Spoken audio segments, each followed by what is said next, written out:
Clearly, of course, the quality of our education rests on the quality of our teachers. Every classroom that we build will be but an empty and lifeless structure without its moving force, the teacher. But our teachers are not just perfunctory figures in our schools. They are the very foundation of our educational system. And so, as we build and upgrade schools, so too must we uplift and upskill our teachers, whose competence and trademark Filipino patience, determination, and compassion will be at the core of our national learning recovery. Dinagdagan natin ang mga empleyado ng hahalili sa mga guro upang magampanan ang mga sari-saring gawain sa paaralan.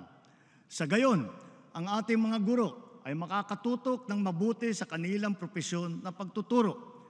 Katuwang ang Kongreso na isabatas na ang Kabalikat sa Pagtuturo Act. Ito'y magbibigay sa mga guro ng nasa pampublikong paaralan ng taunang teaching allowance para pambili ng mga kagamitan sa pagtuturo at mga kaugnay na gastusin.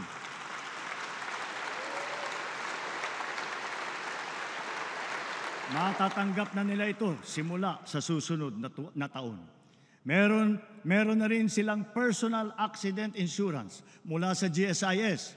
Makakapaghatid din ng dagdag na ginhawa ang special hardship allowance para sa mga karagdagang public school teacher na masasaklaw nito na nakakaranas ng matinding hirap at panganib sa kanilang araw-araw na pagtatrabaho. At wala na ring utang taging sa mga teacher. Hindi magiging hadlang ang kanilang pagkakautang upang makapag-renew ng kanilang mga lisensya. Bagkus, marapat lamang